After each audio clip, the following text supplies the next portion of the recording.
Tadi saya ketemu Kevin Dix dan tentu kita ingin pastikan ini semua benar-benar baik, artinya prosesnya berjalan.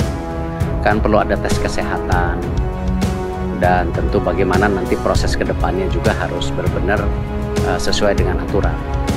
Jadi ya alhamdulillah tadi sudah punya komitmen yang sama karena selama ini kan lewat Vicon. Naturalisasi Kevin Dix buat Shin Tae-yong full senyum, resmi jadi kekuatan baru timnas Indonesia.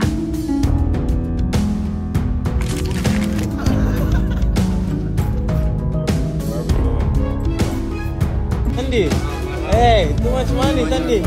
Oh, big player.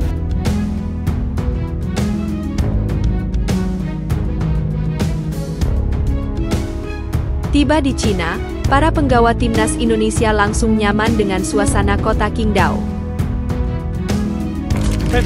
인도네시아 축구협회장이 신태용 감독과 2027년까지 동행하기로 했다고 직접 밝혔습니다.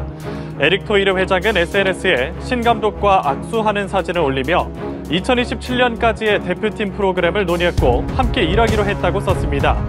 인도네시아 축구협회의 Media Cina anggap timnas Indonesia relatif lemah mudah dikalahkan, kiper terbaik diturunkan.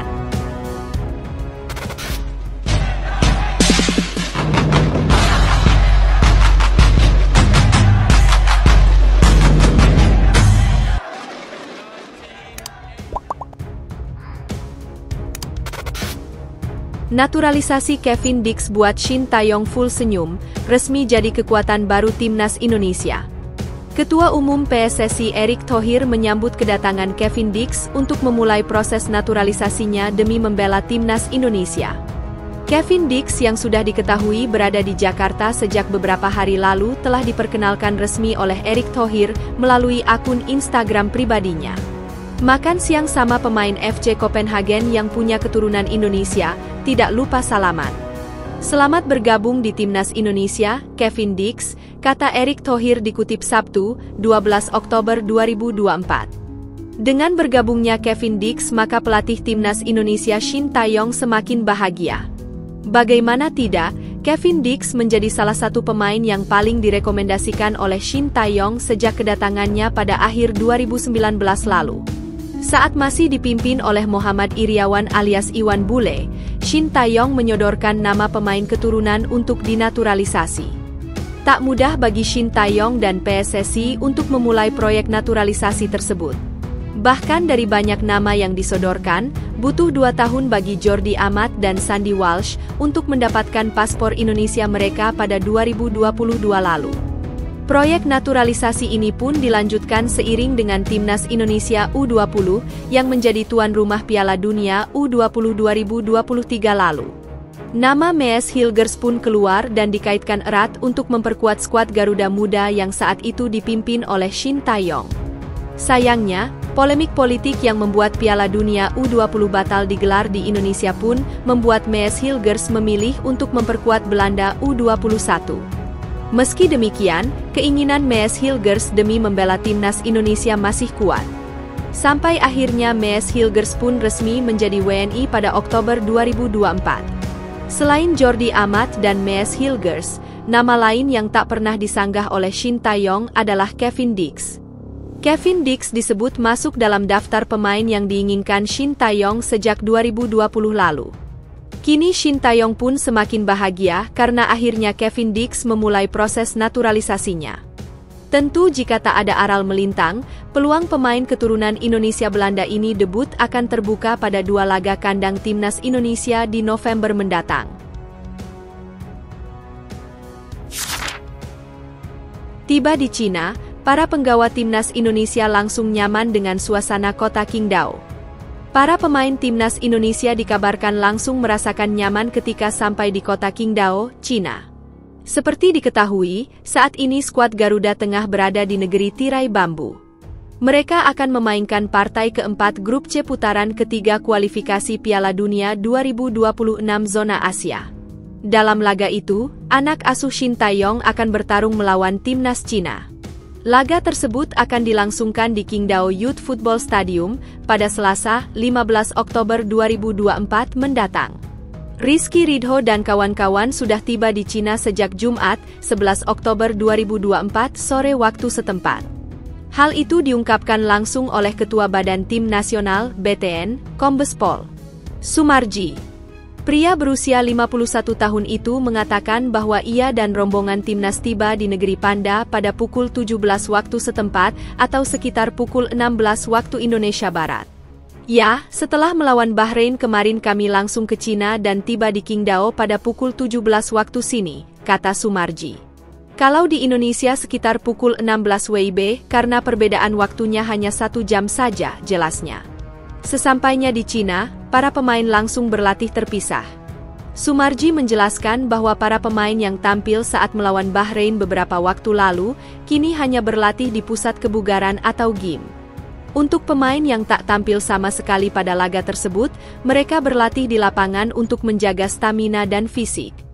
Tak hanya itu, Sumarji juga membeberkan kondisi para pemain saat ini. Menurutnya, anak asuh Shin Tae-yong merasa nyaman di kota paling timur negeri tirai bambu tersebut. Kenyamanan itu didapat berkat suasana kota Qingdao. Bagi Sumarji, cuaca di Qingdao sangat menyejukkan. Tak hanya itu, kota paling timur tersebut juga tidak terlalu ramai. Hal itu membuat para penggawa Garuda bisa beristirahat dengan baik. Pemain yang bermain melawan Bahrain kemarin hanya melakukan gym di hotel.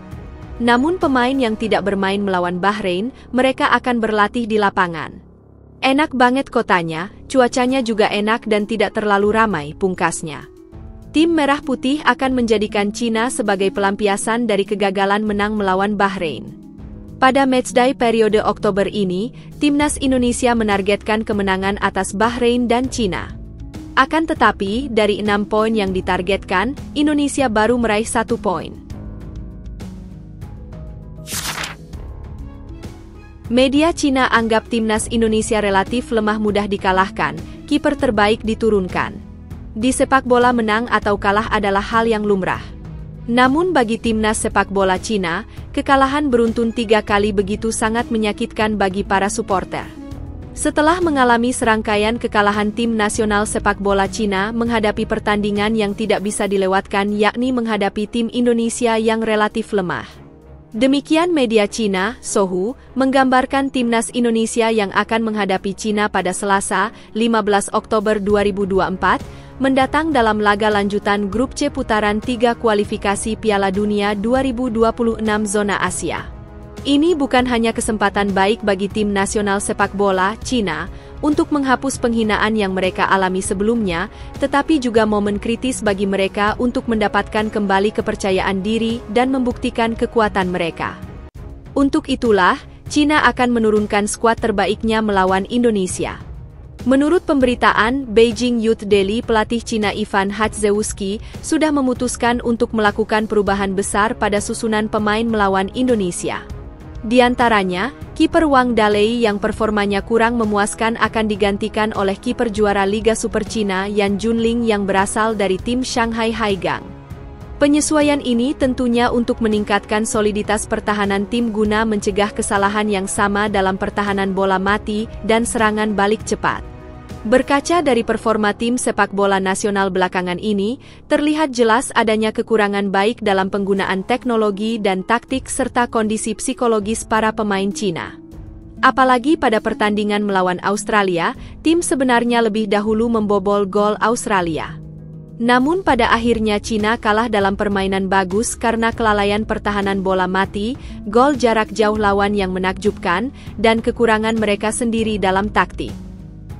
Pelatih kepala sepak bola nasional Ivan Hatzewski memiliki tanggung jawab yang berat. Ia tahu betul bahwa jika ia tidak bisa memimpin tim meraih kemenangan di laga berikutnya, terutama di laga kunci seperti laga kandang melawan Indonesia, maka posisi kepelatihannya mungkin tidak akan dipertahankan. Ia akan diganti oleh pelatih lokal. Oleh karena itu, Ivan secara aktif mencari perubahan, berharap dapat membalikan kemerosotan tim dengan menyesuaikan susunan pemain dan mengubah taktik. Posisi pelatih terancam. Timnas Cina 3 kali kalah berturut-turut dalam laga lanjutan Grup C putaran 3 kualifikasi Piala Dunia 2026 zona Asia. Lawan Jepang, Cina kalah telak 7-0. Timnas Cina kalah lagi saat melawan Arab Saudi 2-1 dan terakhir melawan Australia keok dengan skor 3-1.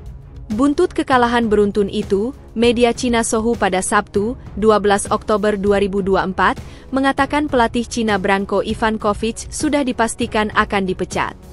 Timnas Cina akan menjalani matchday keempat pada Selasa, 15 Oktober 2024, melawan Indonesia di kandangnya sendiri. Ivan kemungkinan akan mendampingi timnas Cina saat melawan Indonesia. Namun menang atau tidaknya timnas Cina dalam pertandingan itu, pelatih asal Kroasia itu tetap akan dipecat. Seorang pelatih terkenal berusia 60 tahun telah ditunjuk oleh Asosiasi Sepak Bola Cina, tulis media itu.